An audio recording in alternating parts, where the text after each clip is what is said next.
할렐루야. 네.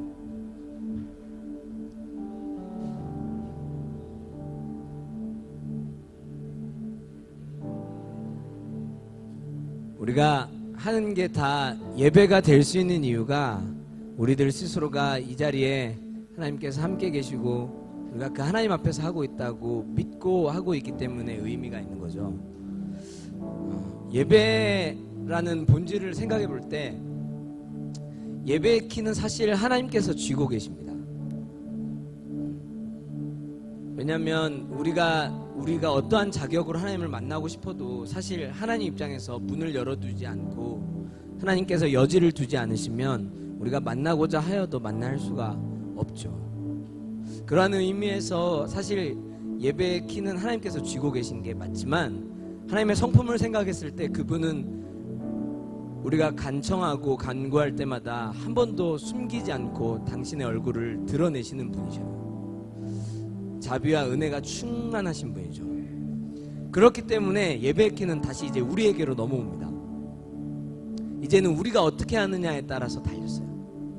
저는 그거를 항상 생각해요. 하나님께서 내가 사실 하나님께서 나를 안 보고 싶으면 나 사실 너 안 보고 싶다 오늘. 그러면 제가 아무리 보고자 하여도 볼 수 없을 거인데 하나님께서 우리 가운데 열어놓으신 예수 그리스도를 통한 새롭고 산 길을 통해서 우리가 하나님께 날마다 나아갈 수 있는 은혜를 입습니다. 그래서 올바르게 예배를 드리고 있는 사람의 첫 번째 본질이 겸손이에요. 왜냐하면 자기 힘으로 하나님을 만날 수 있음이 아니라는 거를 처절하게 깨닫기 때문이죠. 그래서 겸손하게 하나님 앞에 나아가고 있고 예배의 마음으로 누군가를 대할 때 우리가 방금 교제한 것처럼 또 겸손하게 상대를 높이고 또 우리가 하는 모든 일에도 겸손하게 그 일들을 행할 때 하나님께서 우리 가운데 주신 그 키를 통해서 하나님께서 역사하시는 줄로 믿습니다. 오늘 함께 또 말씀 나누기 전에 잠깐 기도할 때 사실 고민을 많이 했습니다. 전체적으로 공동체가 가고 있는 흐름과 방향 안에서 나는 하나님 통해서 어떤 얘기를 하시기를 원하시는지에 대해서 고민하고 하였는데 하나님께 주신 마음을 받고 얘기하면서 제가 오늘 아침에도 교회에 오면서 예배드리러 올 때 아내한테 어제 밤에도 막 부탁하고 계속 중보할 것은 중보를 좀 많이 해줬으면 좋겠다 하니까 아내가 저에게 아니 뭘 잘하면서 왜 그래 이랬어요. 그런데 이제 제가 한 말이 뭔가 내가 말을 잘하거나 어떠한 내용을 잘 정리해서 전달하기 위해서 중보를 부탁하는 게 아니라 내가 뭐를 얘기를 준비해서 하든 그것을 통해서 하나님께서 저희 모두에게 하시는 말씀으로 다 같이 은혜 안에서 방금 제가 나눈 것처럼 겸손하게 듣고 그것을 깨닫고 같이 마음을 공유하고 그래서 그것이 우리 가운데 힘이 될 수 있기를 좀 원하는 마음이 제 안에 있어서 제가 그렇게 중보를 부탁했어요. 오늘 함께 좀 같이 기도할 때도 하나님 오늘 하나님의 말씀을 정말로 전합니다. 인간 김영곤 간사가 얼마나 지식이 뛰어나고 얼마나 아는 게 있어서 전하겠습니까마는 저를 통해서 하나님께서 좀 하실 말씀들을 하시기를 원합니다. 또 우리 듣는 우리가 저를 포함해서 모두가 같이 겸손하게 하나님의 말씀을 받고 말씀하시는 하나님 앞에 반응하는 예배자들이 되기를 원합니다. 그런 마음으로 좀 함께 같이 예배와 또 하나님 앞에 선포되어질 말씀을 위해서 그 말씀을 듣는 나 자신을 위해서 우리 공동체 모두를 위해서 함께 주님의 이름을 3번 부르고 합심하여 중보하며 기도하겠습니다. 주여 주여 주여 살아계신 하나님 주님의 은혜와 사랑을 감사합니다. 하나님께서 베푸신 자비를 따라서 새롭고 산 길로 열어놓으신 예수 그리스도를 믿는 믿음 안에서 하나님 앞에 서 있습니다. 하나님 오늘 주님 앞에 서 있는 제가 있는 모습 그대로 나왔습니다. 하나님 내 모습을 부끄러워하지 아니하시고 사랑스럽다 내가 너를 사랑한다 받아주신 하나님 앞에 서 있습니다. 하나님 그렇게 하나님 나를 받아주신 것처럼 하나님께서 정말 하시는 말씀 안에도 내가 겸손하게 그 말씀 그대로 받아들이기를 소망하고 그 말씀 그대로 반응하기를 원합니다. 하나님 오늘 주님의 말씀을 들을 귀가 있기를 소망하는데 성령님께서 지혜와 계시로 조명하여 주시기를 원합니다. 하나님의 마음에 깊이 닿을 수 있도록 성령님께서 하나님의 마음을 부어주십시오. 성령님 외에 누가 하나님의 마음을 알려주며 성령님의 누가 하나님의 뜻을 우리 가운데 이해시키겠습니까? 성령님, 그렇기 때문에 주님께 간청합니다. 성령께서 도우십시오. 보혜사 성령님 도우십시오. 하나님, 겸손하게 하나님의 말씀 앞에 설 때 이 말씀 가운데서 나를 비추고 나를 보는 말씀들이 되게 하여 주십시오.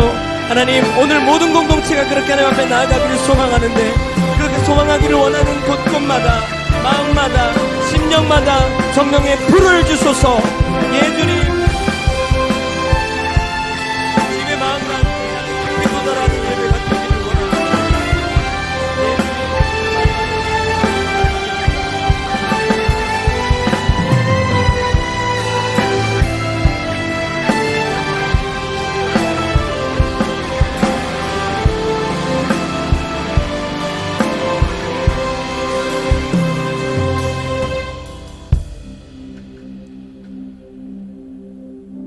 거룩하신 주님의 보좌 앞에 우리 모두가 함께 서 있습니다.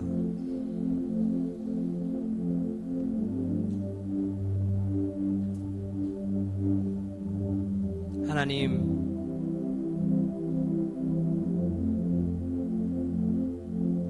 누가 하나님의 마음을 알아 깨닫겠습니까? 하나님의 영 외에 누가 하나님의 마음을 알려주시겠습니까? 보혜사 성령님께 그래서 간청합니다. 간절히 우리가 하나님의 마음을 깨닫고 알기를 원하는 이유는 그 마음을 알아서 우리 삶을 통해서 하나님의 마음이 우리들의 삶에 이루어질 수 있는 순종하기를 원하는 마음 때문에 주님께 간청합니다. 성령님, 알려주십시오. 모두가 함께 믿음의 분량만큼 그것을 이상으로 뛰어넘어서 하나님의 마음에 깊이 도달하는 시간들이 되게 하여 주십시오. 이 시간을 의탁하고 예수 그리스도의 이름으로 중보하고 기도하였습니다. 아멘. 할렐루야. 오늘 주신 하나님의 말씀은 시편 84편 1절에서 12절 말씀입니다. 시편 84편 1절에서 12절 말씀입니다. 제가 한 절, 여러분들이 한 절 교독하고 마지막 절은 같이 읽을 수 있도록 하겠습니다. 만군의 여호와여, 주의 장막이 어찌 그리 사랑스러운지요.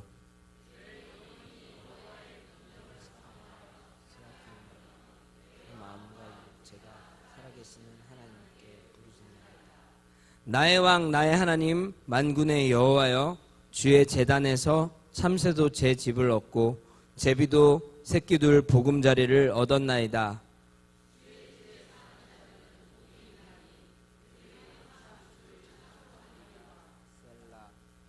주께 힘을 얻고 그 마음에 시온의 대로가 있는 자는 복이 있나이다.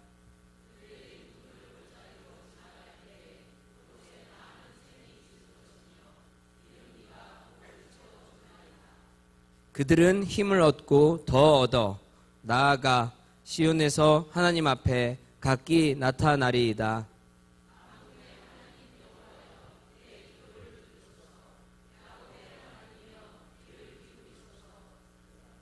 우리 방패이신 하나님이여, 주께서 기름 부으신 자의 얼굴을 살펴보옵소서.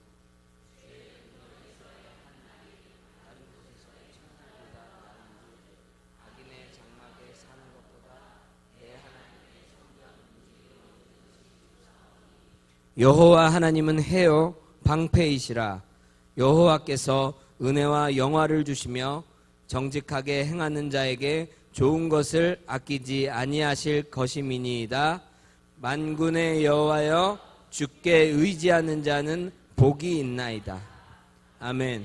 이러한 본문을 가지고 가장 최고의 가치를 경험하게 되는 장막과 같은 공동체, 그 자체 바로 당신입니다 라고 제가 본문 제목을 좀 정해봤습니다.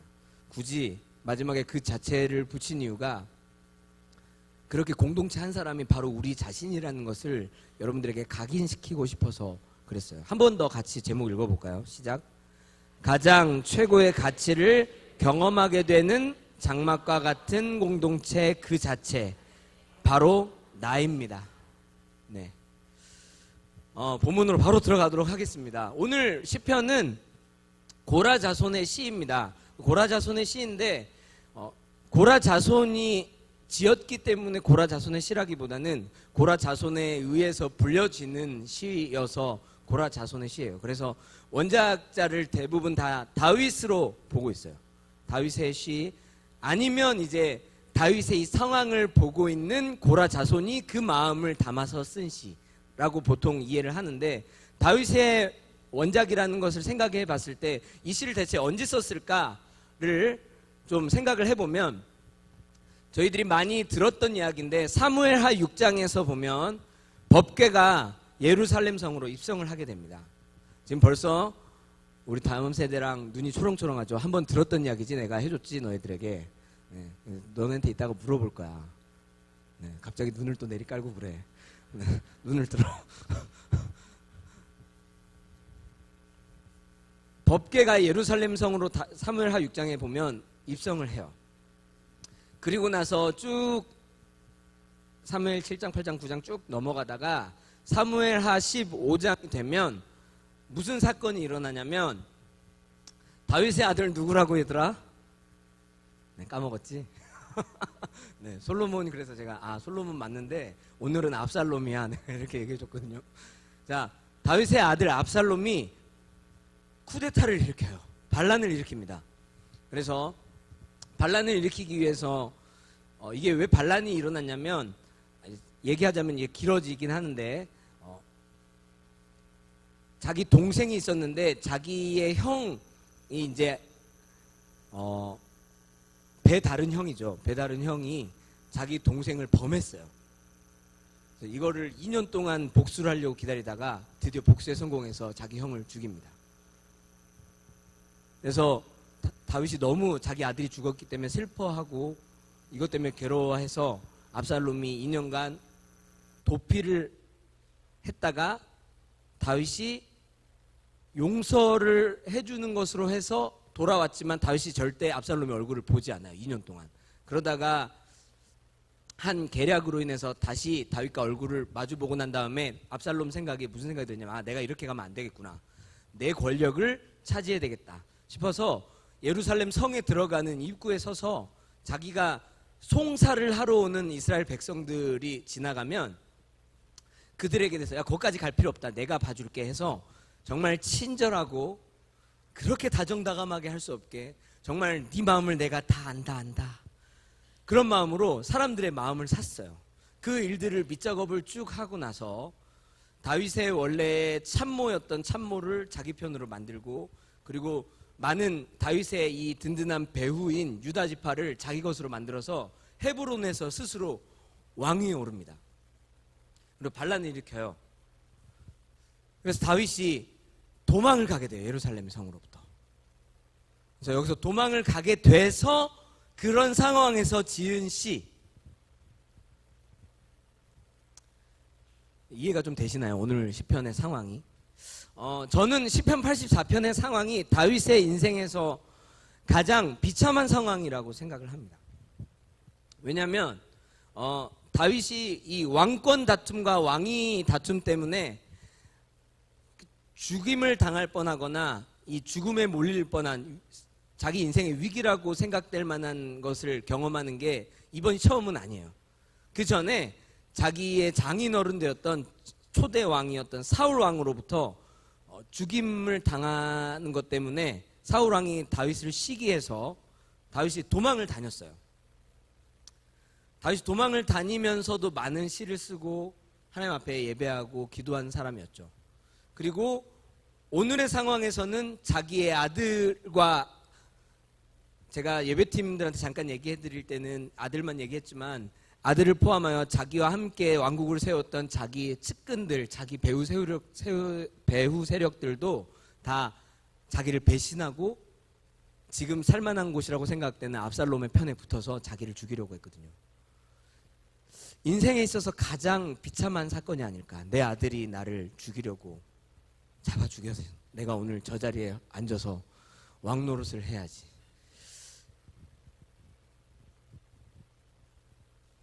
그뿐만 아니라 사람이 원래 롤러코스터라고 해서 가장 인생의 최고치에 올라갔다가 내려올 때가 가장 괴롭거든요. 원래 인생에서 이만큼 올라갔다가 이만큼 내려오는 건 그렇게 힘들진 않아요. 왜냐하면 늘상 내가 뭐 저기까지 올라간 것도 잠깐 올라간 거지 뭐 내 인생이 뭐 대부분 여기니까 이렇게 받아들이기 쉽거든요. 그런데 이렇게 최고조에 올라갔다가 이렇게 내려올 때는 좀 이야기가 틀려져요.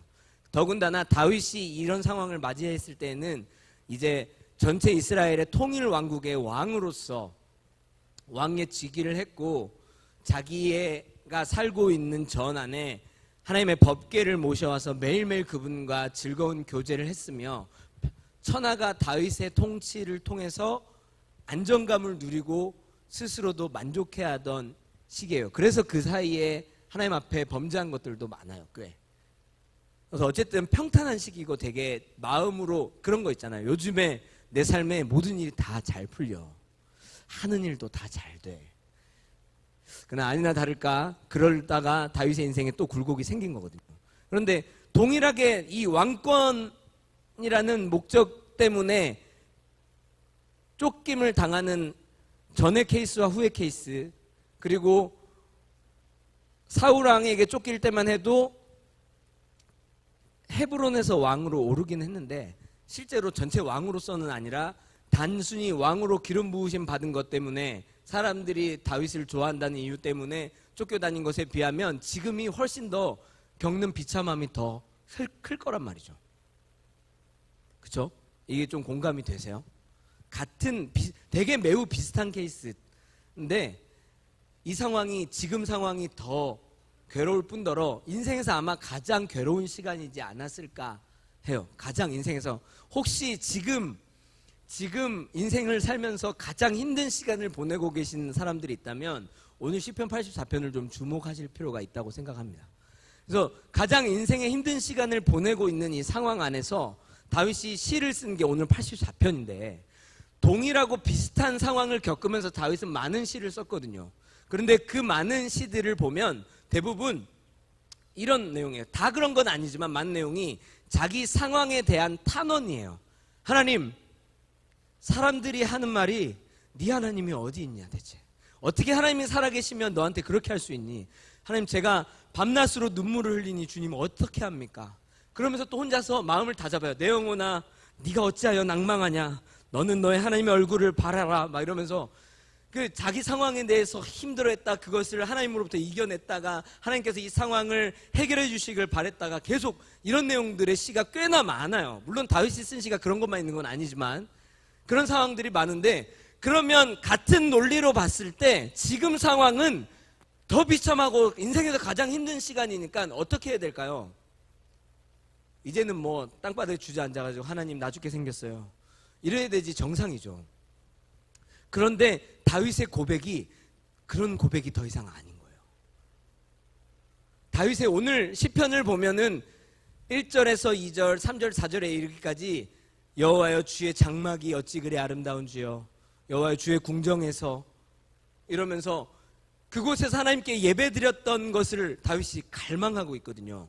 그러니까 지금 제가 얘기하고 싶은 건 뭐냐면 인생에서 가장 비참한 상황을 겪고 있고 그 전에도 동일하거나 비슷한 케이스를 겪고 있는 상황 안에서 더 심각한 상황인데도 불구하고 이제 더 이상 다윗의 시편의 고백이 자기 상황에 대한 탄원이 아니라 하나님께 예배할 수 없는 괴로움이 그것을 더 눌렀다는 얘기거든요.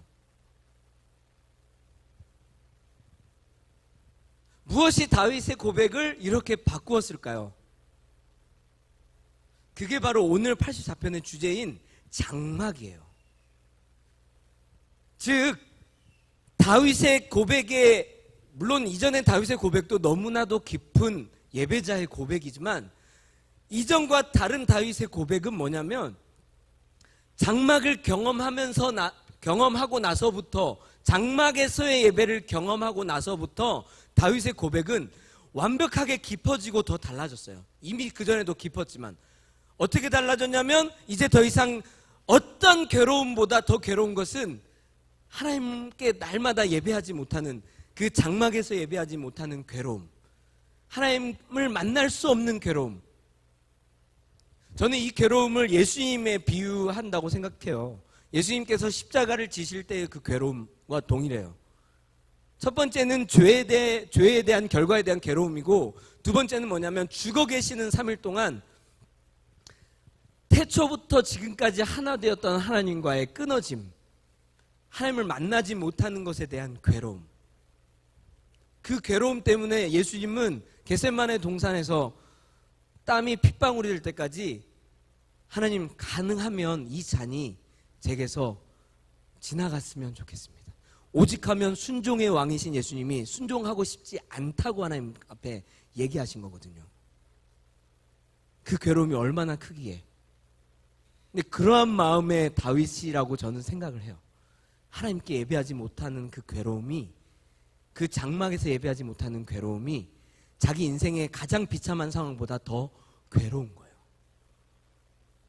오늘 그러한 마음 안에서 시편 84편을 한번 보면 1절에서는 만군의 여호와여, 주의 장막이 어찌 그리 사랑스러운지요. 내 영혼이 여호와의 궁정을 사모하여 쇠약하며 내 마음과 육체가 살아계신 하나님께 부르짖나이다. 나의 왕 나의 하나님 만군의 여호와여, 주의 제단에서 참새도 제 집을 얻고 제비도 새끼 둘 보금자리를 얻었나이다. 주의 집에 사는 자들은 복이 있나니. 지금 보면 1절에서도 2절에서도 3절에서도 4절에서도 계속 그 예배, 자기가 장막의 예배를 경험했던 그 장막의 예배의 장소를 얘기를 하고 있어요. 그렇죠? 만군의 여호와여, 주의 장막이, 여호와의 궁정이, 주의 제단에서, 주의 집에, 계속 장소를 언급해. 제가 이런 질문을 한번 여러분한테 들어볼게요. 여러분, 예배 드릴 때 장소가 그렇게 중요합니까?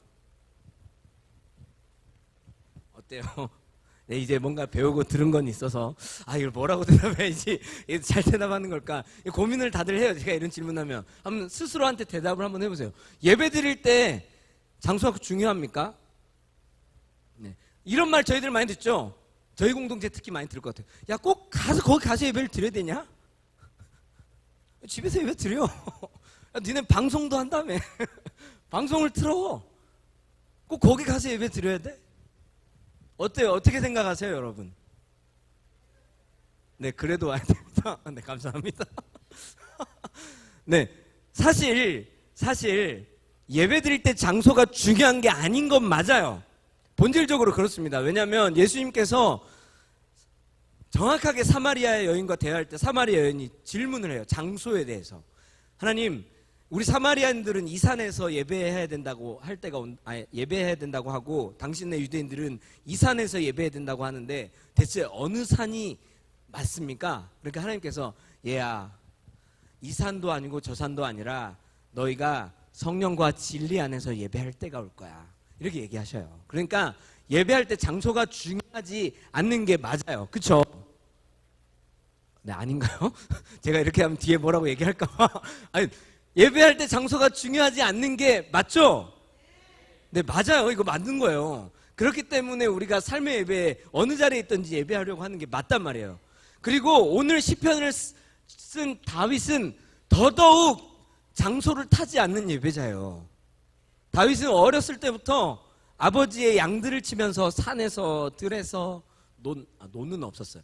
산에서 들에서 과수원에서 등등등 지나가는 어디든지 그곳에서 하나님 예배한 사람이에요. 그래서 그런 것을 경험으로 여호와는 나의 목자시니 내가 부족함이 없으리로라부터 시작해서 많은 시편들을 때와 장소를 가지 않는 데서 썼을 뿐더러 제가 이런 얘기를 했는데 우리가 상상도 하지 못하는 장소에서 예배를 한 사람이에요. 거기가 어디? 내가 알려줬잖아. 왜 대답이 없어?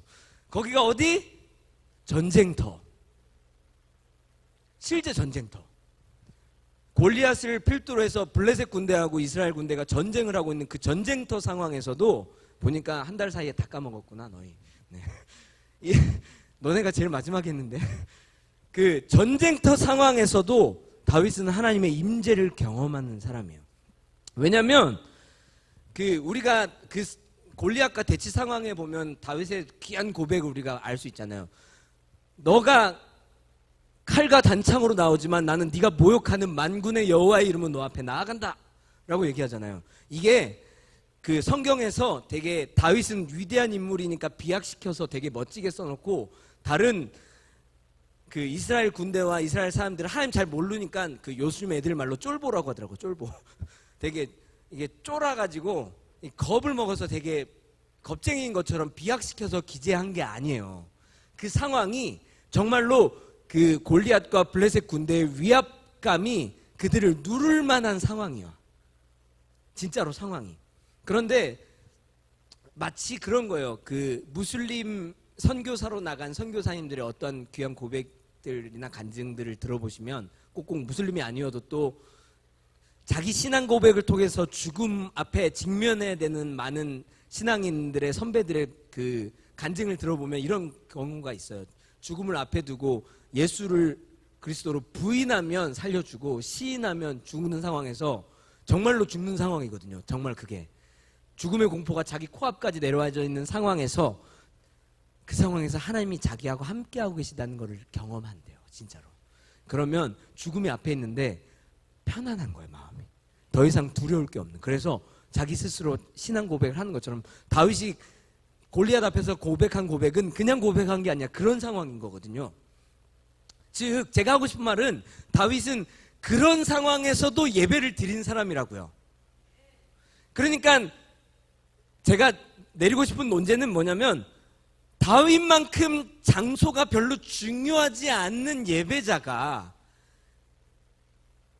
오늘 이 상황에서 굳이 그곳에서 예배하는 예배를 너무 그리워하고 있다는 거예요. 그럼 한번 반문해봐요. 아니 그럼 장소가 그렇게 안 중요한 양반이 쫓겨나서 거기 갔으면 옛날처럼 거기 아무 데서 거기 있는 데서 예배하지. 어떻게 생각하세요? 이렇게 얘기하는 것에 대해서. 아니 그냥 뭐 상황도 되게 안 되고 예루살렘에 어차피 지금 들어가면 아들 압살롬한테 죽을 거며 아니면 싸워서 자기가 압살롬을 죽여야 되며 어쨌든 간에 비참한 상황 맞이하니까 피한 건데 도망간 건데 거기 못 가면 지금 있는 상황에서 거기서 특히나 뭐 우리도 아니고 다윗이면 아무 데서나 하나님의 임재를 잘 경험할 텐데 하나님과 교제할 텐데 거기 있는 자리에서 예배하면 되지. 하나님 거기로 부르신 거 아니야 혹시? 그 자리에서 예배하라고? 근데 다윗 안 그래요. 다윗은 거기 장막에서 예배를 너무 귀하게 생각해요. 왜냐하면 그 압살롬에게 쫓겨갈 때 그 사무엘 하에 보면 법궤를 어떻게 할 건지에 대해서 물어봐요. 그래서 법궤를 들고 같이 갈 거냐고. 근데 거기 두라고 하거든요. 다윗이 거기 둬라. 제가 내리고 싶은 논제가 뭔지는 알겠죠. 왜 그 정도 되는 다윗의 그 정도 레벨이 되는 예배자 다윗이 굳이 그 장소, 특별히 이 장막에 자기의 시편의 이전의 시편과 다른 시편의 마음, 그런데 가장 비참한 상황에서의 고백을 뛰어넘는 그 장소를 그리워하게 되는 고백을 할 수밖에 없는 그런 것을 경험하게 하는 장소를 굳이 왜 다윗이 고백을 하고 있느냐는 거죠. 대체 장막의 예배, 다윗의 장막의 예배에서 무엇을 다윗이 경험했길래? 그리고 잘 생각해 보세요. 하나님께서는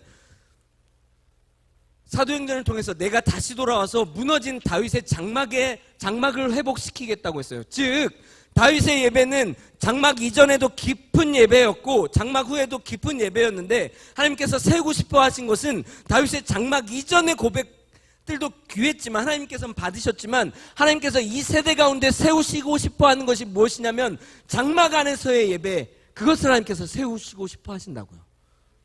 다윗도 그 전에부터 많은 예배를 드렸고 많은 것을 경험했지만 그 장막에서의 예배가 너무 귀하고 그리운 상황이에요.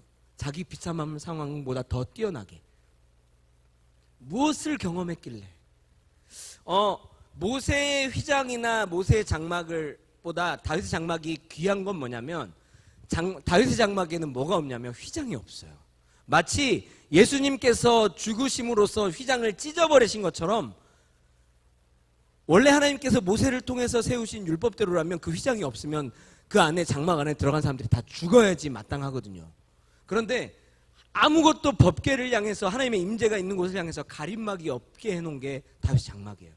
그리고 다윗의 장막을 중심으로 360도 사방에서 장막을 다 볼 수 있게 해놨어요. 어느 방향에서 봐도 장막이 딱 중심에 보여요. 언제나 하나님의 임재를 바라볼 수 있게 해놓은 곳이에요. 그런 곳에서 다윗이 어떻게 하나님을 만나고 경험했는지를 오늘 시편 84편을 통해서 고백할 수 있어요. 왜냐하면 다윗이 뭐라고 얘기하냐면 84편 1절에서 주의 장막에 난 너무 가고 싶어. 2절에서 그 장소에 난 너무 가고 싶어. 3절에서 그 장소가 얼마나 가고 싶은데 하다가 4절에서 뭐라고 하냐면 그 장소 주의 집에 거하는 자가 복이 있다고 해요. 왜냐하면 그들이 거기서 항상 주님을 찬송할 수 있기 때문이래요.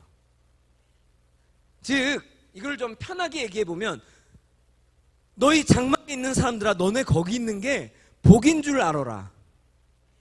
내가 여기 와 보니까 내가 거기 얼마나 가고 싶냐면 거기에 너무 그려서 향수병이 걸려가지고 성경에서는 이걸 러브식 하트라고 그래요. 사랑에 애타는 마음. 왜 이민을 갔는데 고향이 그리우면 향수가 걸려서 이게 몸이 아프잖아요. 그런 것처럼 거기를 못 가서 신경쇠약증이 걸릴 정도예요. 내 마음과 육체가 쇠약하며. 진짜로 이게 그냥 단순히 그런다는 게 아니라 정말 그럴 지경에 이를 정도로 그 장소에 대한 갈급함이 있어요. 다윗한테. 그러면서 얘기하는 거예요. 내가 여기 와보니까 더 알겠다. 거기가 얼마나 귀한지. 야, 거기서 하나님을 항상 예배할 수 있는 게 복이야. 근데 제가 여기까지만 얘기하면 다들 귀하게 아멘으로 받아주셔서 감사하지만 공감은 되지만 그냥 그런가 보다 할 수 있어요.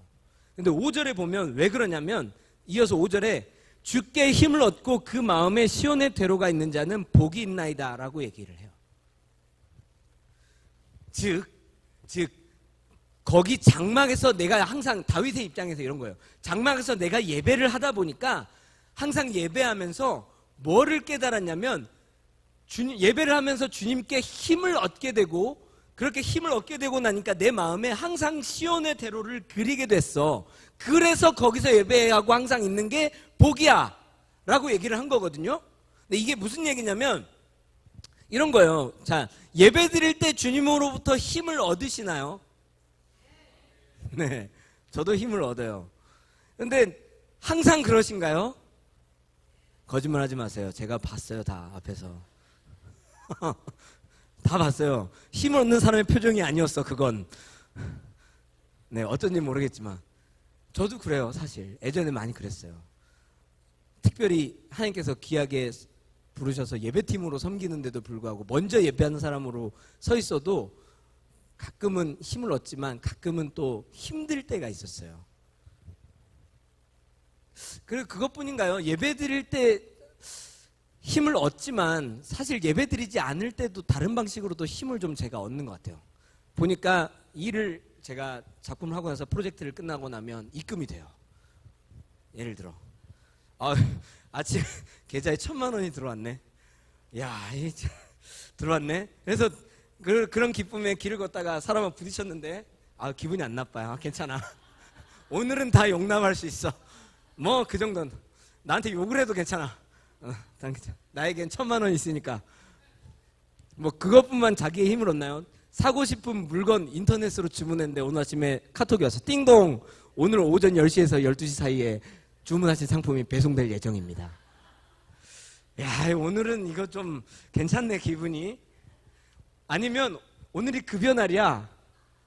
오늘만 버티면 또 뭐 그것뿐인가요? 제가 학생들한테 무슨 비유를 들었냐면 너네 작년 9월을 잘 생각해봐. 9월 마지막 주에 9월 마지막에서 두 번째 주 월요일이야. 자, 지금 상황이 월요일인데 자, 이번 한 주만 지나면 다음 주 월요일부터 4박 5일간 수학여행을 가. 수학여행 가면 9월 말이 끝나면서 10월 초부터 12일간 연휴가 있어. 자, 오늘 월요일 1교시에 인생에서 가장 힘든 수업을 해. 힘들어 안 힘들어? 안 힘든데요? 힘을 얻어요. 죄송하지만 주님 죄송합니다. 주님께 예배할 때만 힘이 생기는 건 아니더라고요. 많은 상황이 저를 힘나게 해요. 뭐 그것뿐인가요? 뭐 우리가 바라고 원하는 일들을 눈앞에 두고 있으면 힘이 나죠. 희한하게 일본 가기 전에 보면 지체들이 지금은 안 그런데 전에 보면 일본 가기 이틀 3일 전부터 애들이 떠 있어요. 막 이렇게 해외 나간다는 기분 때문인지 뭔 얘기만 해도 다 아멘 하면서 받아. 너무 기뻐요. 정말 맨날 일본을 갔든지 맨날 해외를 나갔으면 좋겠어. 어쨌든 간에 우리가 하나님으로부터 힘을 얻지 않고도 사실 많은 상황이 힘을 얻어요. 그래서 예배 드릴 때 얻는 힘을 마치 운전을 하고 가다가 차에 주유를 하는 것처럼 한 번 잠깐 에너지 싹 넣었다가 빼서 또 그냥 갔다가 하는 것처럼 느껴질 것 같아요. 이 구절을 보면 주의 집에 사는 자가 복이 있나이다. 저희들이 항상 주를 찬송하리이다 셀라. 그들이 힘을 얻고 하는데 예배를 통해서 얻는 힘을 이런 거라고 생각할까 봐 제가 쭉 방금까지 얘기를 한 거예요. 근데 오늘 시편을 원문을 찾아보면 이런 뜻이에요. 거기 있는 게 복인 이유는 거기서 항상 주님을 예배할 수 있기 때문인데 그렇게 예배를 하다 보면 주님께 힘을 얻기 때문이야 라고 얘기하는 건데 이 힘을 얻는다는 뜻이 우리가 방금 생각하는 것처럼 어떤 외부의 에너지 공급으로서 에너지 공급의 수단으로서 그렇게 여겨지는 것이 아니라 그렇게 예배할 때 하나님 당신이 너의 힘의 그 자체가 된다는 것을 깨닫게 되는 게 복인 거예요. 그러니까 외부로서 그냥 공급되어지는 한 번에 공급되어지는 힘이 아니라 하나님 예배하는 것, 하나님 자체가 나한테 그냥 힘 자체가 되시는 거예요.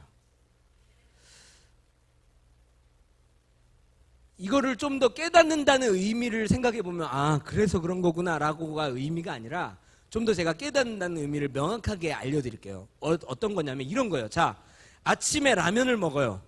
점심에 라면을 먹었어요. 저녁에 라면을 먹고 다음날 아침에 일어나서 또 라면을 먹었어요. 이런 일 경험해 보신 분? 저는 경험해봐서 자취할 때, 젊었을 때, 지금도 젊습니다만 계속 라면을 먹어요. 이렇게 라면을 계속 먹는데 한 1년 6개월쯤 계속 라면을 먹었다고 생각해 볼게요. 어떨 것 같아요? 물릴까요? 맛있어요 라면. 자, 1년 6개월 라면을 먹었어요. 자, 어제까지 그렇게 1년 6개월 라면을 먹고 오늘 아침에 라면을 먹고 점심에 또 라면을 먹으려고 하는데 순간 무슨 생각이 드냐면 번뜩 중훈이가 웃고 있네요. 라면을 많이 먹거든 중훈이가. 중훈이 끊었어요. 결혼 준비한다고 라면 끊었습니다. 네. 이제 건강해질지어다. 네, 라면을 그렇게 먹게 되면 뭔 느낌이 딱 오기 시작하냐면 1년 6개월 먹다가 아침까지 라면 먹고 점심에 라면 먹으려는데 무슨 생각이 퍼뜩 드냐면 나 이 라면 조금만 더 먹으면 죽을 수도 있겠구나. 이대로 좀만 더 가면 내가 진짜 상태가 안 좋아지겠구나. 이런 게 깨달아지는 거야. 그러면 어떻게 되냐면 그 다음부터는 누가 라면을 한 트럭을 사서 갖다 줘도 안 먹어요. 절대 안 먹어. 근데 그런 말 하면서도 갖다 주면 또 먹는 사람은 아직 안 깨달은 거예요. 그러니까 깨닫는다는 의미가 뭔지를 제가 확실하게 알려드리고 싶은 거예요. 진짜 깨달으면 죽어도 안 먹어요. 그리고 어떻게 되냐면 내가 이거를 먹으면 살겠다고 생각하는 걸 찾아서 자연스럽게 찾아가서 먹어. 안 갖다 줘도 먹어. 나물. 나물. 너희들 나물 잘 안 먹지? 난 먹어. 죽을 뻔했거든. 나물 먹게 돼요. 밥을 찾아서 먹게 돼. 진짜로. 누가 얘기하지 않아도 먹게 돼. 그러니까 아직까지 라면이 땡기시고 나물이 안 먹고 싶으면 아직 안 깨달으신 거야. 건강에 대한 소중함이. 마치 그런 것처럼 그런 거야. 깨닫는다는 건 이런 거예요. 그런 사람들이 자기가 살겠다고 이걸 먹어야지 살겠다고 생각하는 거를 먹는 거예요. 이런 게 깨닫는 거예요. 그러니까 주님께 힘을 얻고 즉 하나님 자체가 내 힘의 근원이 된다는 걸 깨닫는 것은 이런 거야. 아까 저희가 얘기했던 많은 것들, 통장에 입고가 되고 내가 주문했던 상품이 배송이 되고 좀 있으면 쉴만한 일들이 생기고 내가 바라도 원하는 일들이 생겨서 그런 걸로 내 힘을 얻어서 채우는 일들로 계속 한번 먹어봐. 라면 먹듯이 계속 채워보세요. 그런데 어느 날 이런 생각이 드는 거예요. 이런 것들로 내 힘을 삼다가는 내가 죽겠구나. 그러면 그런 사람들한테는 이제는 아무리 자기 삶에 힘이 나는 그런 일들을 수도 없이 갖다 줘도 이걸로 자기 힘을 안 삼아. 그리고 어떻게 되냐면 내가 정말로 이게 내가 힘이라고 생각되는 걸 찾아서 먹게 돼요. 그게 하나님 자신이라고요. 주께 힘을 얻고는 그런 거야. 그러니까 거기 있는 게 복인 이유가 그런 거예요. 거기서 예배할 때 하나님 주시는 복이 그런 거였대. 다윗이. 하나님 자체가 내 힘의 근원이 되는 거. 근원이라는 게 뭔지, 깨닫는 게 뭔지를 좀 이해가 되세요? 공감이 되세요? 그런데 거기서 끝이 아니야. 거기서 복이면 좋은데 힘을 얻게 되고, 그리고 나서 얻게 되면 어떻게 된다면 그 마음에 시온의 대로를 품게 된대요.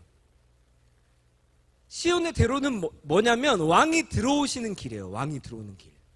그리고 다윗의 마음에는 이것을 경험하게, 이 하나님이 내 힘의 근원이라는 걸 깨닫게 되면서부터 뭐가 생겼냐면 너무 좋은 거야, 하나님 만나러 가는 게.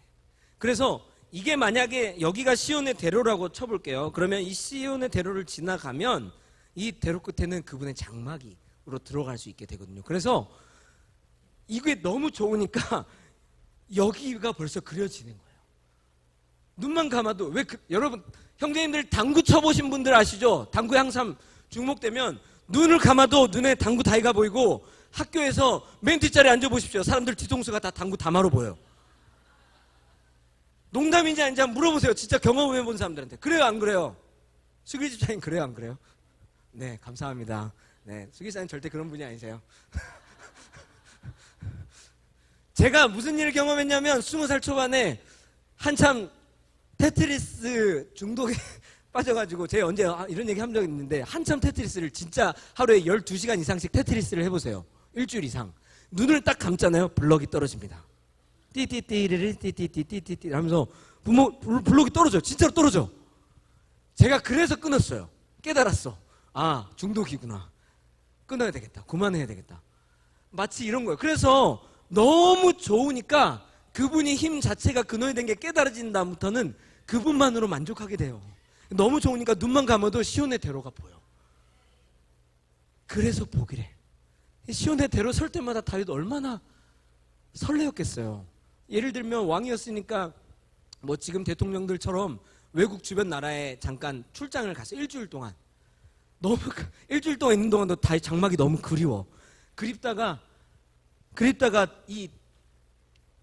다시 귀국을 해서 공항에서 돌아와서 시온의 대로 입고 딱 쓰자마자 벌써 심장이 벌렁벌렁.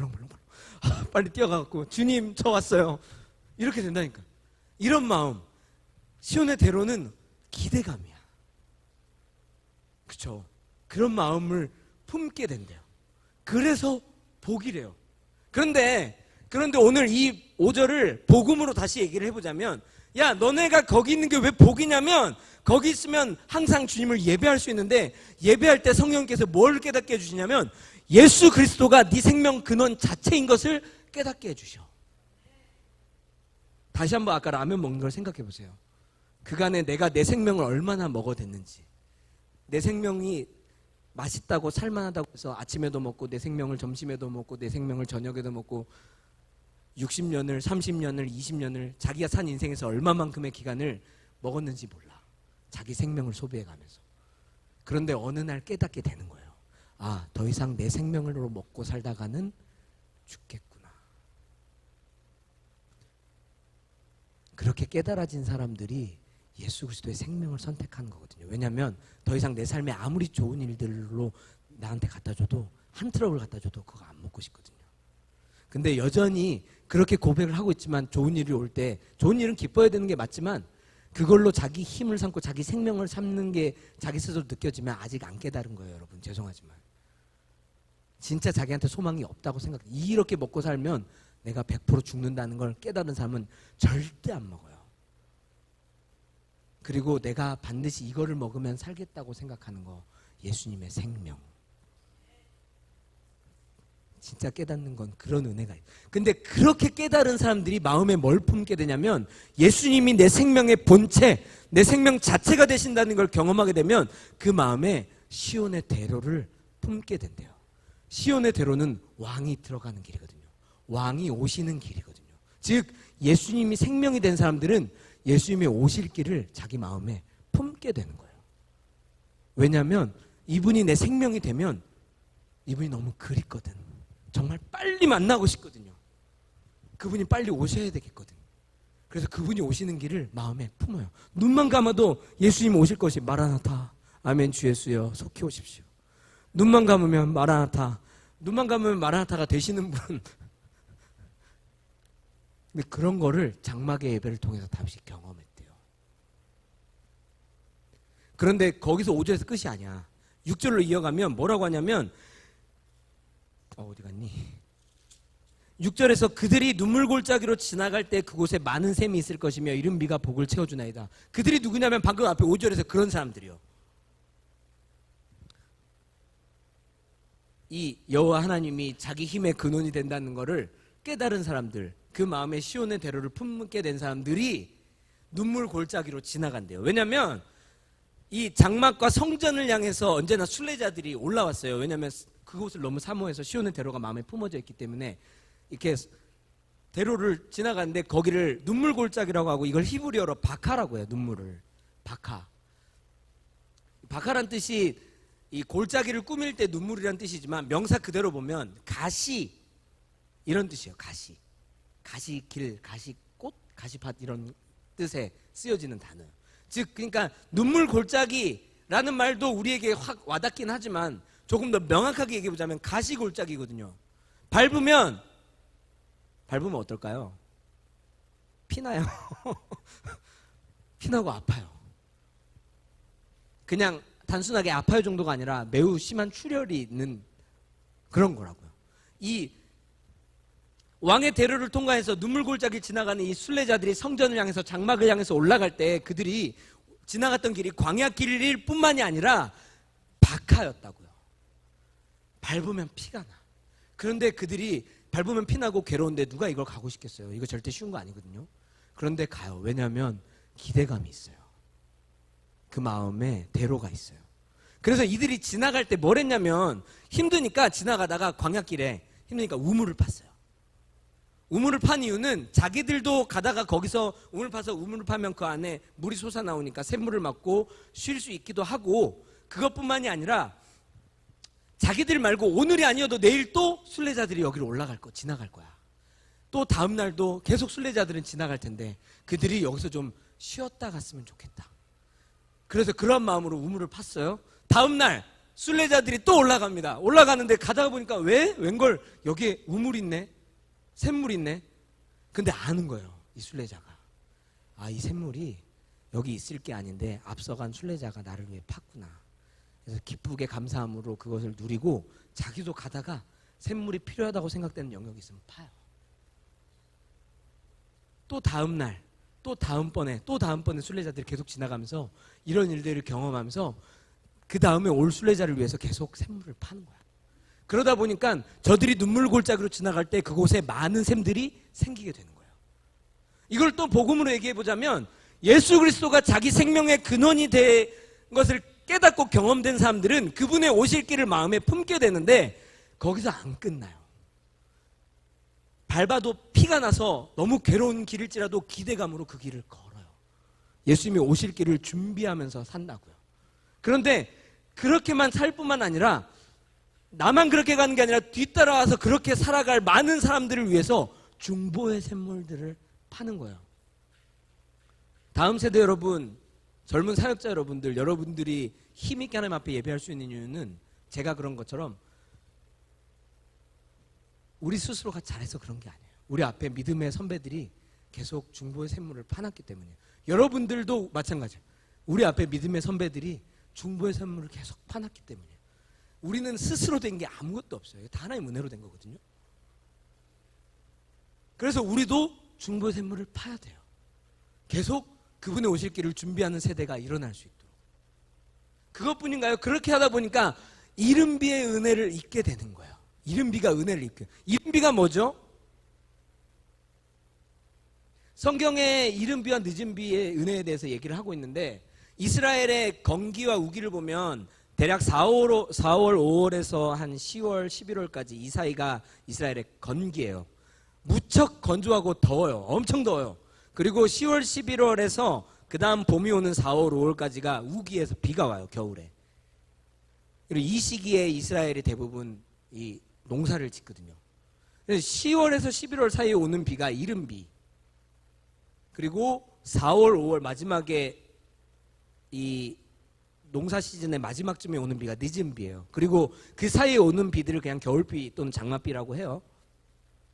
이 비가 세 군데 오는데 이스라엘에서는 비가 이 세 종류의 비가 있는데 이 이른 비와 늦은 비 사이에 있는 이 겨울비, 장맛비가 이스라엘의 강우량의 70%를 차지해요. 대부분을 차지한다고요. 그리고 이른 비랑 늦은 비가 불과 20, 30% 되게 작은 퍼센테이지의 강우량을 차지해요. 그런데 하나님께서는 중간에 있는 겨울비에 대해서는 한 번도 언급하지 않으세요. 하나님 중요하고 생각하시는 것은 이른 비와 늦은 비예요. 왜냐하면 이른 비가 있어야지 이 여름 내내 건조했던 땅에 비가 내려서 촉촉해져야 땅 안에다가 파종을 할 수 있거든요. 그 비가 없이는 절대 씨를 심을 수가 없어요. 하나님의 은혜가 아니면 시작될 수가 없다고요. 하나님께서 은혜를 주셔서 비를 주시지 않으면 이스라엘의 1년 농사는 다 망하는 거예요. 시작부터. 시작을 하나님께서 여셔요. 그리고 마지막 늦은 비가 중요한 이유는 마지막 수확을 얻기 직전에 내리는 비인데 이 비가 있어야 수확이 수십 배로 늘어나요. 그래서 이른 비와 늦은 비는 중요한 거예요. 왜냐하면 인간 손으로 마음대로 할 수 있는 게 아니거든요. 하나님께서 반드시 여시고 허락하실 때만. 이른 비는 그러면 파종하는 비니까 아까 얘기했죠.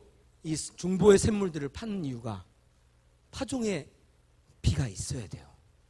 그렇게 심고 다음 그 예수님이 오실 길을 준비할 사람들을 세우기 위해 중보의 샘물을 세우는 것을 통해서 이른 비의 은혜가 있는 거예요.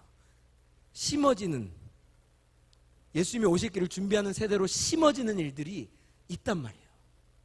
그런 예배를 경험한 곳이 장막의 예배래요. 그리고 7절에 보면 그래서 그런 그들이 뭐라고 하냐면 7절 한번 띄워줘 보실래요? 그들이 다 같이 읽어볼게요. 시작. 그들은 더 나아가. 그러니까 표현 한번 보세요. 힘을 얻고 그런 그들이 그렇게 예수님의 생명을 마음에 깨달은 사람들이 예수님이 오실 길을 준비해서 걸어가고 그 길을 따라온 사람들이 또 걸어가고 또 걸어가고 또 걸어가고 괴로운 길이라도 계속 걸어가는데 그런 그들이 가다가 힘을 계속 얻는데요. 표현이 뭐라고 하냐면 힘을 얻고 굳이 또 표현했어요. 더 얻고 더 얻고 더 얻고 그래서 나아가서 마침내 시온에서 각각 하나님 앞에 나타날 거래요. 시온은 예수 그리스도께서 재림하실 곳이에요. 예수님께서 다시 오실 때까지 그 곳을 향해서 계속 걸어나가는 거예요. 힘을 얻어서. 그런 예배를 경험하는 예배, 그런 걸 경험하는 곳이 장막이래요. 그래서 다윗이 그곳이 너무 그리운 거예요. 그래서 8절 9절에서는 그래서 다윗이 뭐라고 하냐면 하나님 제 기도를 들어주십시오. 저 정말로 거기 너무 가서 예배 드리고 싶거든요. 저 그냥 여기 있어서 예배를 해도 예전처럼 하나님 앞에 귀한 고백으로 예배할 수 있고 저 여기서 예배를 해도 하나님의 임재를 경험할 수 있고 저 여기서 예배를 드리고 있어도 하나님의 은혜를 경험할 수 있는데 근데 저 그것보다 거기 있는 게 복이라는 걸 깨달았어요. 거기서 예배를 드려보니까. 거기서 드린 예배는 제가 방금 설명해드린 그런 예배예요. 예수님의 생명으로부터 그분의 오실 길을 준비하기 위해서 어떻게 걸어가는지를 경험하는 예배. 복음. 그래서 거기 너무 가고 싶은 거야. 8절 9절에. 하나님 제 기도 좀 들어주세요. 주님께서 기름 부으신 왕인 나의 얼굴을 좀 살펴주세요. 그리고 나서 귀한 10절에 우리가 잘 알고 있는 고백을 해요. 주의 장막에서의 한 날이 악인의 장막에서의 첫날보다 낫고 내가 악인의 장막에 있는 것보다 주님의 집에 문지기로 있는 게 더 좋사오니. 왜 이런 고백을 했냐면 마치 이 병들린 딸이 고침을 받은 사마리아 여인과 동일한 고백이에요. 예수님께서 사마리아 여인에게 자녀의 떡을 취해서 개들에게 줌이 마땅치 않다라고 하니까 사마리아 여인이 주여 올소이다마는 개들도 주인의 상에서 떨어지는 부스러기를 먹나이다. 이렇게 고백을 하거든요. 이게 정말 멋진 답이다 이렇게 생각할 게 아니에요. 왜 예수님이 그 고백을 귀하고 크다고 큰 믿음이라고 여기셨냐면 주님 저 떡에서 주는 배부름의 은혜도 필요 없어요. 그냥 거기서 떨어지는 요만한 떡가루, 빵가루 그거 하나만 해도 넉넉하게 구원을 받을 만한 그런 가루예요. 그만큼 주님이 얼마나 크신 분인지를 얘기한 거거든요. 마치 그런 거예요. 다윗이 다른 데 있는 것보다 주님의 집에 문지기로 있어도 거기 있는 게 좋아요. 왜냐하면 여러분, 문지기는 문 안에 있나요? 문 밖에 있나요? 밖에 있죠. 안에 있는 게 아니거든요. 그런데 그 문 앞에 입구에 딱 서만 있어도 이 문 틈 사이로 삐져나오는 그 은혜, 그것만 있어도 예수님이 마지막 오시는 데까지 이룰 수 있는 그런 큰 은혜거든요. 구원을 받을 만한, 자기 구원을 지킬 만한. 그래서 거기 있는 게 너무 좋은 거야. 나 여기 있어도 주님의 임재를 느끼고 경험할 수 있고 하나님께 예배할 수 있고 할 수 있는데, 굳이 내가 거기가 그리운 이유가 그런 거예요. 오늘 시편 84편에 복이 있다라고 하는 표현이 3번이 나와요. 복이 있다는 말을 다른 말로 제가 좀 표현을 해봤는데, 오늘 제목처럼 가장 가치 있는 거예요. 여러분들 삶에 가장 가치 있는 게 뭐죠? 솔직하게 자기 삶에 물어보세요. 내 말로는 주님이 나의 가장 가치라고 해도 그분 때문에 기뻐하지 않는 일이 더 많았잖아요.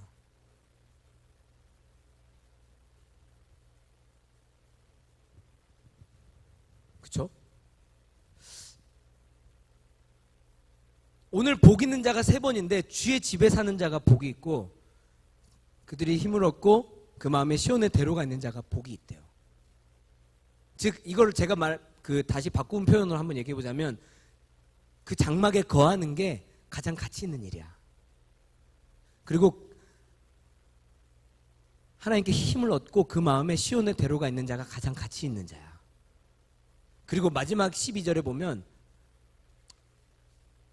주께 의지하는 자가 복이 있나이다. 주께 의지하는 자가 가장 가치 있는 자야. 그런데 이것도 영어 번역 그대로 보면 주님 당신을 신뢰하는 자가 가장 복이 있는 자예요 라고 하는 거예요. 가장 가치 있는 거래요. 그런데 가장 가치 있는 거, 인생을 살면서 가장 가치 있는 거라고 생각되는 거 크게 세 영역이 있다면, 첫 번째 재물, 그죠? 두 번째 뭘까요? 명예. 다윗이니까 남자로서 여성의 복을 한번 생각해 볼게요. 자매님 들으면 남성의 복을 생각하세요. 네. 네 번째 건강, 이런 거 있잖아요. 우리가 그러면 다윗은 이 4개를 어떻게 갖고 있죠? 가장 가치 있다고 하니 4가지를. 돈요. 다윗은 돈이 많았습니까? 네, 많았죠. 솔로몬이 그래서 다이아몬드 수저예요. 얼마나 많은 재산을 물려받았는지. 얼마나 돈이 많았냐면 다윗이 하나님 앞에 기뻐서, 하나님, 제가 하나님을 위해서 성전을 짓겠습니다 했더니 하나님께서 나단 선지자를 통해서 뭐라고 얘기하시냐면, 아니 네 손에는 전쟁을 통해서 피를 많이 묻혀서 너의 손으로는 내가 전을 받지 않을 거야. 대신에 너의 아들 솔로몬을 통해서 너의 대를 잇는 자가 나를 위해서 집을 지을 거야 라고 하니까, 알겠습니다 주님. 그 다음부터 뭐 하냐면 온갖 해외로부터 좋은 이 건축 자료들을 다 사서 모아놔요. 준비를 다 해놔요. 이만큼 돈이 많았어요. 진짜 돈 많은 거거든요. 그럼 여성은요, 여성이 많아서 남자로서는 은혜를 누렸겠지만 자녀들이 복잡한 문제가 많았지만, 어쨌든 자녀의 복도 있었어요. 결국은 자기 후사가 솔로몬 왕으로서 솔로몬이 잘 치리했으니까. 그죠? 그러니까 돈도 가졌어. 누릴 것도 다 누렸어. 명예는 어떻죠? 다윗이 왕이었으니까 당연히 명예가 있을 뿐더러 3000년이 지난 지금도 이스라엘에서 가장 존경받는 사람은 다윗이에요. 이스라엘의 국기에는 뭐가 그려져 있냐면 다윗의 별이 그려져 있어요. 이유는 단 한 가지. 다윗의 시대를 그리워하는 거예요. 다윗을 존경하기 때문에. 그것뿐인가요? 다윗에게 인생에 있어서 가장 최고의 호칭, 다윗의 자손 예수요. 한번 생각해보세요. 자기 이름 넣어갖고 예수님이 어떠한 분인지를 알진데 김영곤의 자손 예수 이런다고 생각해보세요. 집의 영광이야. 진짜. 가진 명예는 다 가졌어요. 건강이요? 이게 다윗 정말 건강하게 오래오래 살다가 가셨어요. 다 가졌네요. 그러면 가장 가치 있다고 생각하는 거를 어중간하게 갖고 있는 게 아니라 진짜 최고점을 찍을 정도로 가지고 있는 사람이 뭐라고 얘기했냐면 그게 복이가 아니야. 제가 증명해내고 싶은 건 이런 거예요. 가장 가치 있는 건 거기 있는 거야.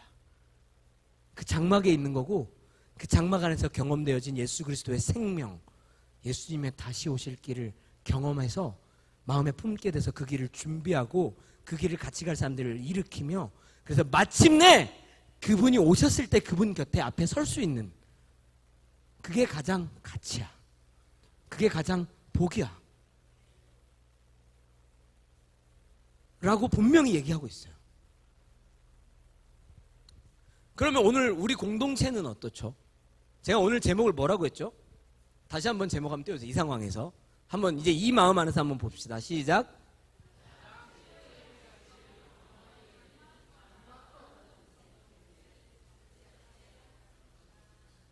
와닿으세요, 이 얘기가? 여러분들의 소그룹은 다윗의 장막과 같은 것을 경험하고 있습니까? 이전에 있던 많은 예배자가 여러분의 소그룹을 경험하고 나서부터는 나 그거 소그룹 안 가면 죽어. 나 그 소그룹 안 가면 죽어. 나 거기 같이 살아. 여러분들의 예배팀은요, 이전과 똑같이 예배팀이었지만 다윗의 장막과 같은 예배팀으로서 경험이 되고 나서 그 예배팀 가지 않으면 안 돼.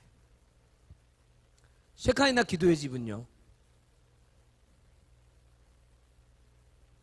거기 가지 않으면 안 돼 라고 경험이 될 정도로 그 안에서 예수님의 생명을 깨닫게 되는 것, 그분의 다시 오심에 이르는 것, 그래서 그것을 마음에 품고 살아가는 것에 이를 수 있는 것들을, 그리고 이게 가장 가치 있는 것이라고 하는데, 다윗은 다 가진 다윗이 가치 있다고 하는데 이걸 경험하고 있는 것입니까?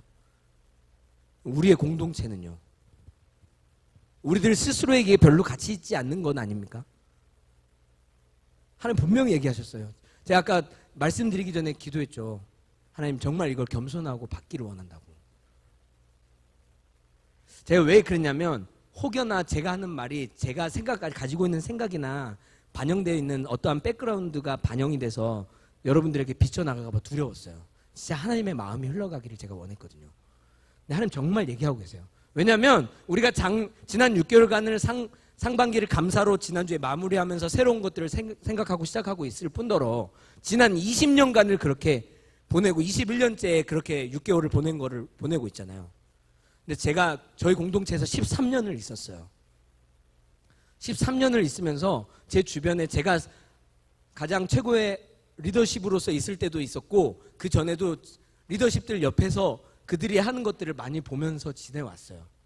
많은 것들을 경험하고 배우는 것들이 있었지만 많은 분들이 이곳 아니어도 복음이 있다고 하셔서 가셨어요. 그리고 또는 또 하나님 주신 마음을 따라서 자기 사역을 할 것이 있어서 또 가시기도 했어요. 기쁜 일이고 하나님의 나라를 세워간다는 것에 있어서는 중요한 일인 건 맞아요. 그런데 이게 정말 귀하게 여겨지고 이 안에서 복음을 깨닫게 되는 공동체면 그거를 소중하게 여기게 돼 있어요. 정말 소중해요. 다시 한번 물을게요. 꼭 거기 가야지만 예배를 드려야 되니?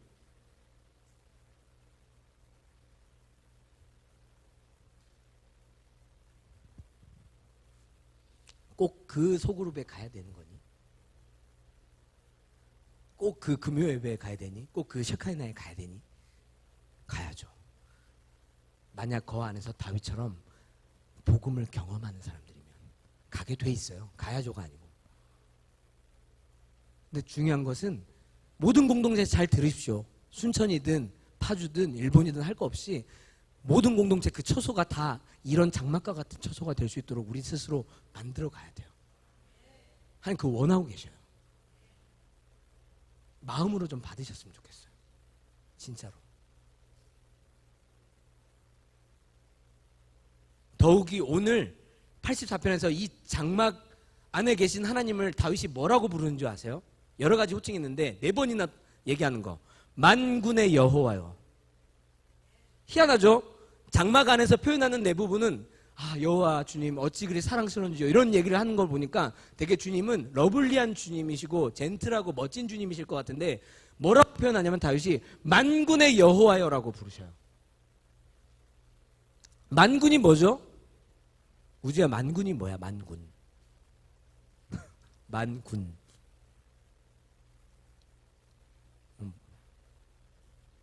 만군의 여호와. 맨날 이런 얘기 하잖아. 그래서 만군이 뭘까? 잘 모르겠어? 안 들려. 크게 해봐. 크게. 잘 모르겠다고. 소아야, 만군이 뭘까?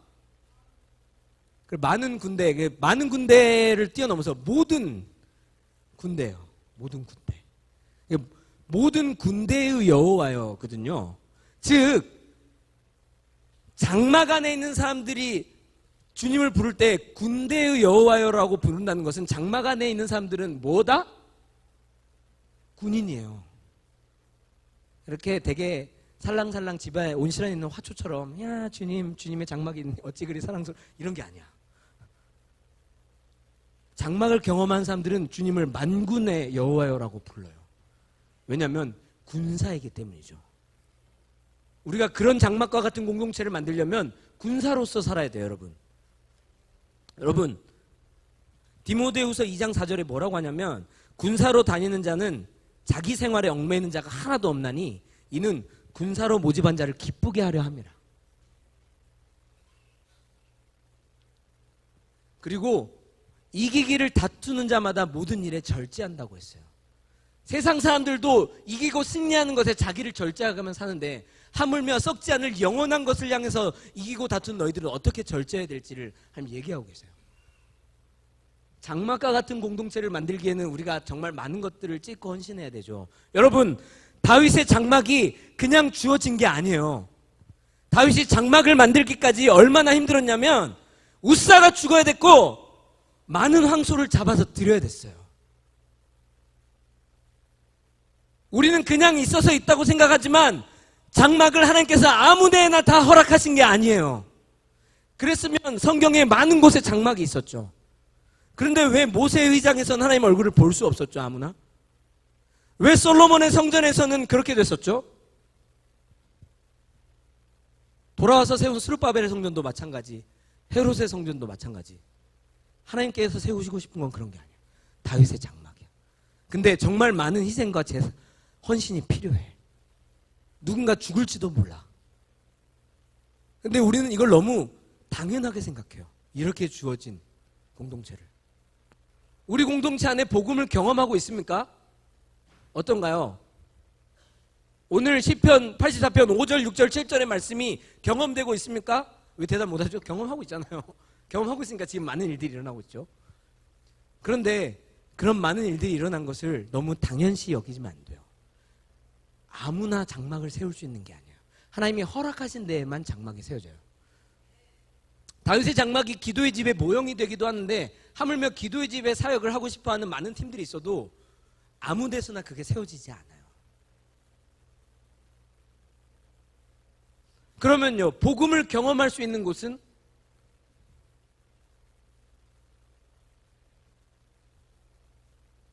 전 자부해 우리 공동체가 참 귀한 곳이라는 거를. 왜냐하면 내가 여기 있기 전에 다른 곳에 있을 때 잊지 못한 것들을 여기서 경험하고 있으니까요.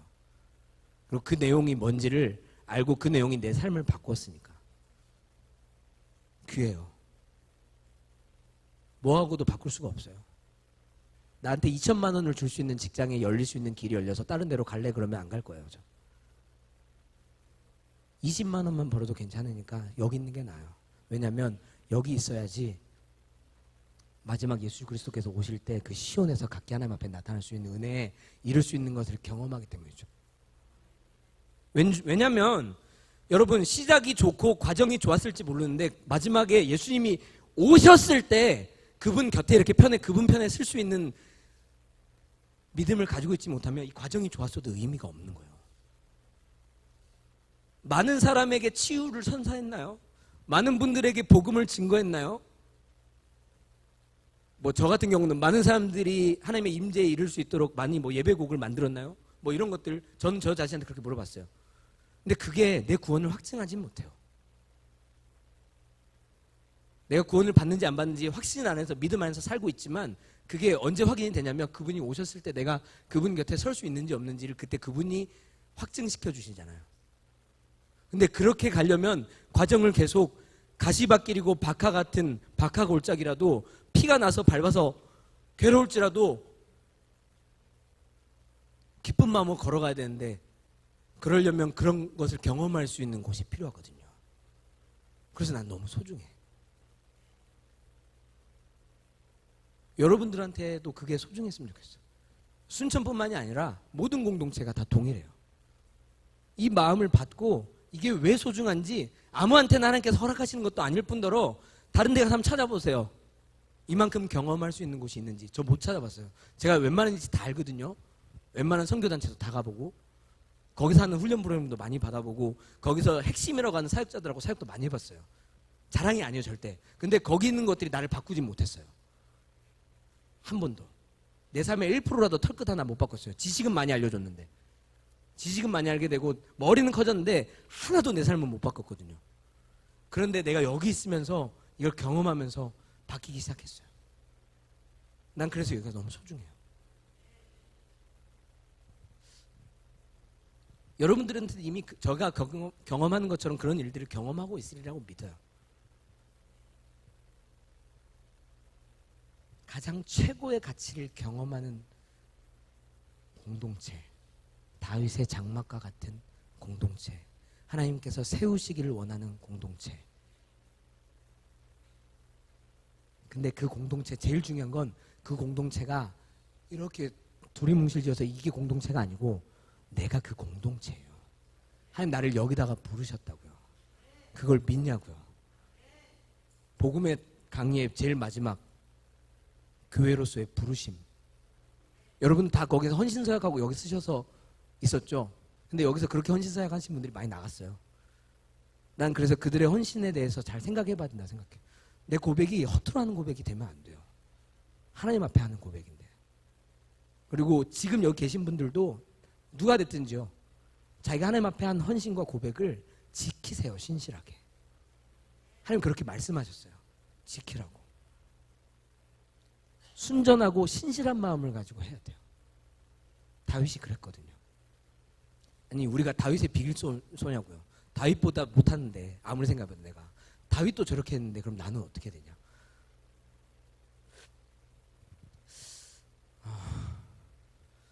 오늘 좀 말씀을 마무리하면서 기도하려고 하는데 괜히 제가 얘기를 하면 전반적으로 이렇게 좀 차분해지는 것 같아요. 근데 제가 그럴 얘기를 하는 게 아니라 저희가 그럼 이제 오늘 7월 첫 주를 지나가면서 둘째 주에 이르렀는데 자, 남은 하반기를 하나님 앞에 공동체 안에서 우리가 함께 가면서 어떻게 가야 될지를 생각할 때 한 가지 하나님께서 확실하게 얘기해 주시는 다윗의 장막과 같은 공동체로 하나님 우리를 회복시키시길 원해요. 그 다윗의 장막 안에서 경험되어지는 것은 예수 그리스도의 복음이에요. 예수님의 생명으로부터 시작해서 그분의 오실 길을 준비하기까지 우리가 그렇게 삶을 살아가는 거예요. 그렇게 살아갈 수 있는 사람들을 일으키는 거예요. 그게 가장 가치 있는 거라고 경험되어지는 거예요. 하나님 원하셔요. 이거를 마음으로 좀 받으시기를 원해요. 그러면 기도하세요. 여러분 내가 지금 속한 소그룹이 그렇게 장막과 같은 소그룹입니까? 그렇지 않다면 하나님 내가 어떻게 나를 드려야 됩니까? 만약 우사가 죽고 황소를 목을 쳐서 제사를 드려야 될 많은 일들이 있으면 나는 내 삶에서 어떻게 드려야 합니까? 내가 속한 예배팀이요 내가 속한 사역을 하고 봉사하고 헌신하는 곳이 있다면요 그곳이 다윗의 장막과 같이 되려면 하나님 우리를 군사로 부르셨어요. 군사로 부름받은 자들은 하나도 자기 일에 얽매이지 않아요. 왜냐하면 군사로 부르신 분을 기쁘게 해드리기 위해서요. 그리고 장막과 같은 공동체는 군사가 되지 않으면 될 수 없어요. 그래서 다윗이 만군의 여호와여라고 계속 그분을 고백한 거예요.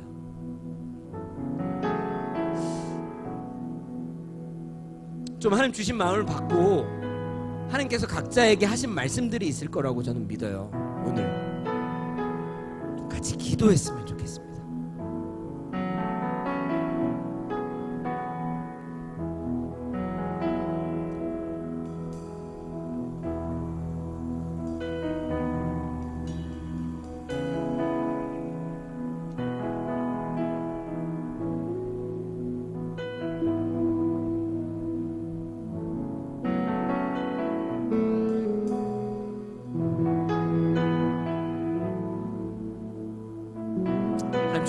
좀 받은 것을 가지고 좀 찬양을 먼저 할게요. 이곳에 임하신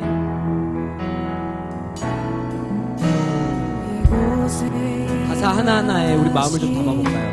하나님 나라 가난한 마음으로 바라보리라. 먼저 이게 바로 군사의 삶이죠. 구하며 나의 삶 드리리. 주님이 맡기신 하나님 나라 믿음의 눈으로 바라보리라. 하늘의 뜻이 우리들의 삶 가운데서 완성될 수 있도록 순종을 통해서 내 주님 그날까지 믿음 다하여 위에 서리라. 하나님의 나라는 무너지지 않으리. 믿음 다하여 그 나라 세워가리라. 주님 곧 오실 때까지. 다시 한번 우리 공동체 가운데 임하신 하나님 나라 이곳에 임하신 하나님 나라 가난한 마음으로 가난한 마음으로 바라보리라. 먼저 그 나라 구하며 비록 우사가 죽을지라도 나의 삶 황소를 많이 잡아야 된다 할지라도 나의 삶을 드리기를 원합니다. 주님. 주님이 맡기신 믿음의 눈으로 바라보기를 원합니다.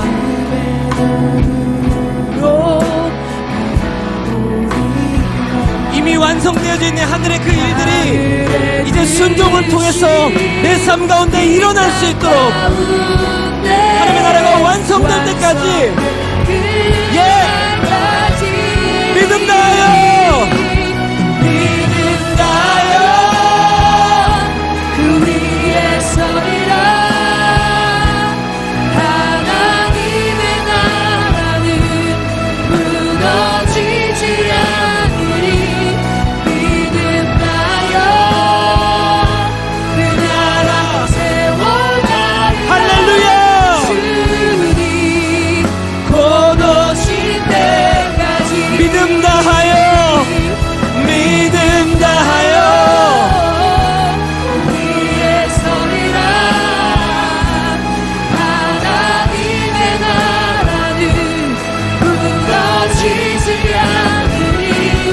믿음 다하여 그 나라 세워가리라. 주님 곧 오실 때까지 믿음 다하여 믿음 다하여 그 위에 서리라. 주님 하나님의 나라는 무너지지 않으리. 믿음 다하여 그 나라 세워가리라. 네 맞습니다. 주님 그렇게 우리가 살아가기를 원합니다. 하나님 주신 마음을 주님께 올려드리면서 주님의 이름을 세 번 부르고 기도합니다. 주여 주여 주여 만군의 여호와 주님 주님 앞에 섰습니다. 우리에게 열어주시고 허락해주신 다윗의 장막과 같은 공동체를 내가 기쁘게 여기고 있습니다. 하나님 오늘 다윗의 고백처럼 이 장막에 거하는 것이 복임을 믿음의 눈으로 내가 바라보고 선언합니다. 이곳에 있으면서 날마다 하나님을 예배하게 하신 것도 복이요 예배할 때에 성령을 통해서 예수 그리스도가 생명 자체가 되심을 깨닫게 해주심도 복이며 그것을 통해서 예수님의 오실 길을 마음에 품고 그 길을 걸어가며 그 길을 걸어갈 수 있도록 일으키고 마침내 예수님이 오실 때에 예수님 앞에 다시 설 수 있을 수 있도록 하신 것도 복입니다. 하나님, 하나님, 나는 이것을 복으로 여깁니다. 이전에도 내가 하나님 앞에 예배를 드렸고 이전에도 내가 하나님의 뜻을 쫓아서 살았지만 하나님, 이곳에서 드린 이 예배와 복음이 얼마나 귀한 것임을 하나님 다시 한번 깨닫고 상기시키게 하여 주시고 살아갈 수 있도록 하게 하여 주신 것 감사드립니다. 하나님, 이제 나를 이곳에 있게 하신 주님을 통해서 내가 속한 소그룹마다, 내가 속해서 헌신하고 있는 사역하는 것마다 하나님 다 다윗의 장막과 같은 일들이 경험되어질 수 있도록 하나님 도와주십시오. 그렇게 되도록 나를 하나님 먼저 하나님 앞에 군사로서 하나님 앞에 서기를 소망합니다. 내가 군사로서 부름받아서 내 삶을 하나로 귀중하게 여기지 않고 하나님, 내 삶에 얽매이지 않고 나를 부르신 분을 기쁘게 여기기 위해서 삶을 드리고 비록 우사가 죽을지라도 내 삶에 다 드릴 수 있는 황소를 잡아 드릴지라도 하나님, 그러할지라도 하나님, 내가 하나님을 기쁘시게 드리기를 원합니다. 소중하게 여기게 하여 주십시오. 나의 생명으로 여기게 하여 주십시오. 예, 주님, 믿음 다하여 그 위에 서리라. 믿음 다하여 위에 서리라. 하나님의 나라는 무너지지 않으니 믿음 다하여 그 나라 세워가리라. 주님 곧 오실 때까지. 우리 목소리 높여서 믿음 다하여 믿음 다하여 위에 서리라. 하나님의 나라 누가 하나님의 나라를 흔들겠습니까? 무너지지 않으니 믿음 다하여 그 나라 세워가리라. 주님 곧 오실 때 우리 자리에서 일어나셔서 믿음의 고백을 올려드립니다. 다하여 위에 서리라. 하나님의 나라는 무너지지 않으니 믿음 다하여 그 나라 세워가리라. 주님 곧 오실 우리가 주님께 마음을 확정하고 다시 한번 믿음 다하여 위에 서리라. 하나님의 나라는 무너지지 않으니 믿음 다하여 그 나라 세워가리라. 주님 곧 오실 때까지. 예, 주님, 할렐루야. 주님 찬양합니다. 다윗의 장막과 같은 공동체, 그 어떤 것보다 가치 있는 공동체 날마다 경험하게 하여 주십시오. 우리가 속해 있는 곳마다, 소그룹마다, 가정마다, 직장마다, 섬기는 곳마다 어느 곳에서든지 장막과 같은 일들이 일어나게 하여 주십시오. 그 일들을 감당하도록 우리를 군사로 부르셨습니다. 군사로서 하나님께 일어나게 하여 주십시오. 예, 주님.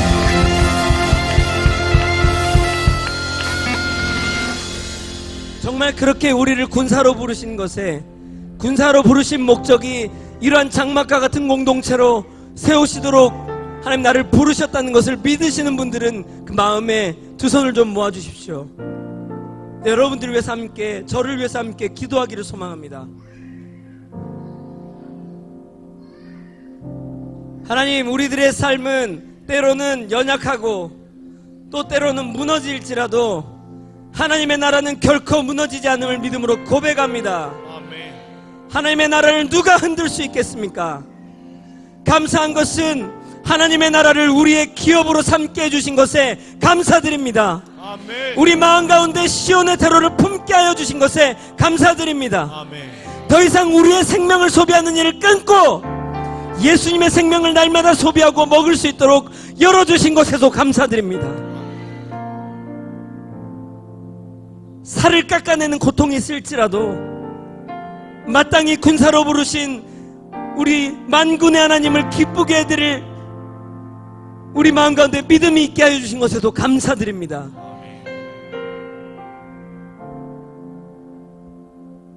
하늘에 나는 새도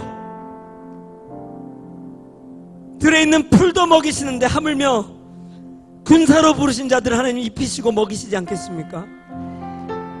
하나님 책임지십니다. 우리 하나님이 어떤 하나님인지를 믿는 믿음이 날마다 더 확장되어가는 믿음의 공동체가 되게 하여 주십시오. 아무에게나 열어두시는 공동체가 아니란 것을 확인하게 하여 주십시오.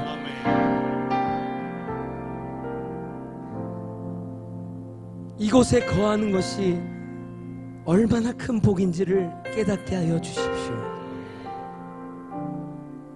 그래서 하나님, 우리가 속한 공동체, 가정, 있는 곳, 섬기는 곳마다 이전에 왔던 사람들이 우리가 있는 곳을 경험하고 나서부터는 완전히 바뀌는 인생을 살 수 있는 그런 은혜를 허락하여 주십시오. 우리들도 그렇게 바뀌어가는 삶을 계속 살게 하여 주십시오.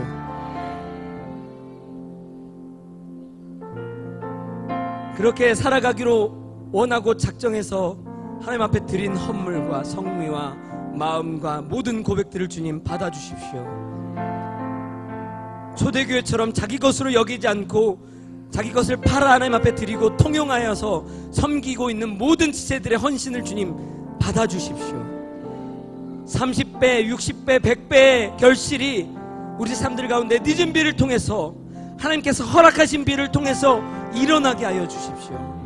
그리고 하나님, 이런 일들로 살아갈 수 있도록 이 일들이 그 어떤 이 세상 가치보다 가치 있다는 것을 경험되어져서 이런 일들로 살아갈 수 있는 사람들이 더 많이 일어날 수 있도록 하나님 우리를 통해서 일어나게 하여 주십시오. 아멘. 그런 일들이 순천에서뿐만 아니라 파주에서도 할렐루야, 일본에서도 할렐루야, 중국에서도 할렐루야, 말레이시아에서도 할렐루야, 카타르에서도 할렐루야, 미국에서도 할렐루야, 모든 처소마다 할렐루야 일어나게 하여 주십시오.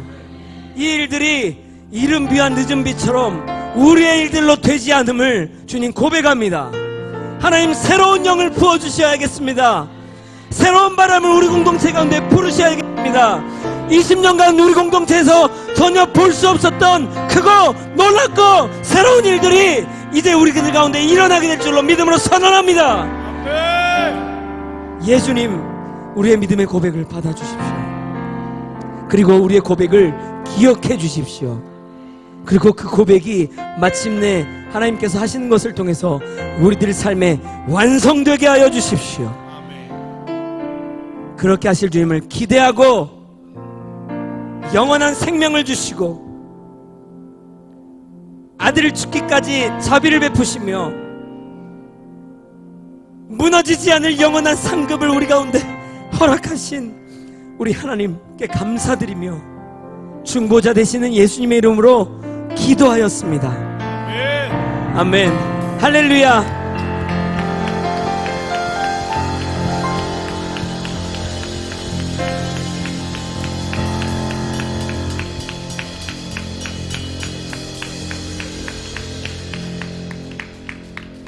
우리 공동체에 주신 찬양을 함께 주님 앞에 올려드리고 함께 주님이 가르쳐 주신 기도로 모든 예배를 마무리하도록 하겠습니다.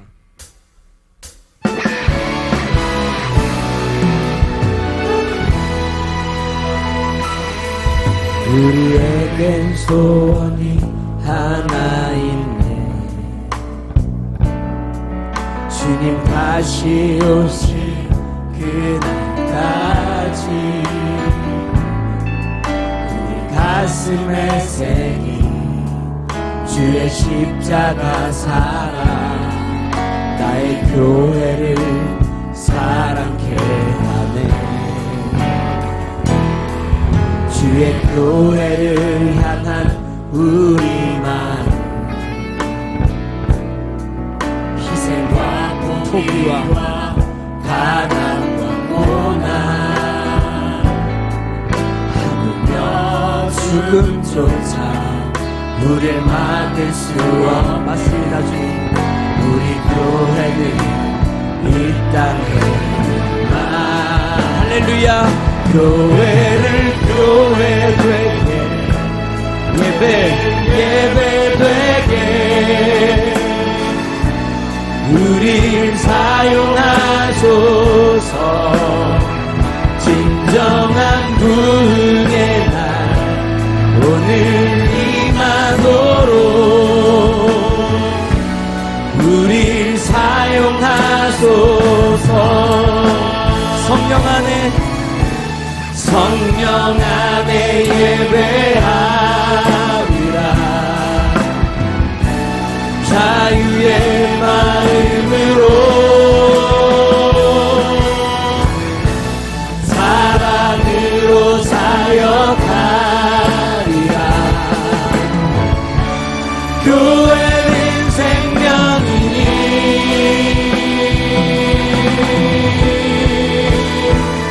교회를 교회 되게 예배 되게 우릴 사용하소서. 진정한 은혜 날 오늘 임하도록 우릴 사용하소서.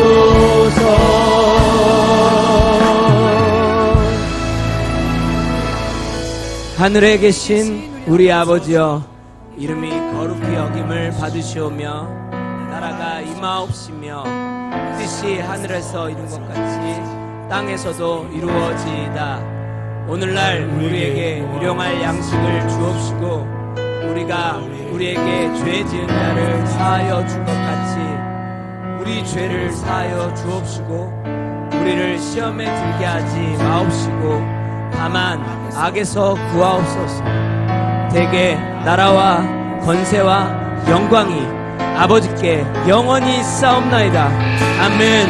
할렐루야. 우리의 예배를 받으시고 최고의 가치로 우리에게 선물하신 전능하신 하나님 앞에 영광을 받고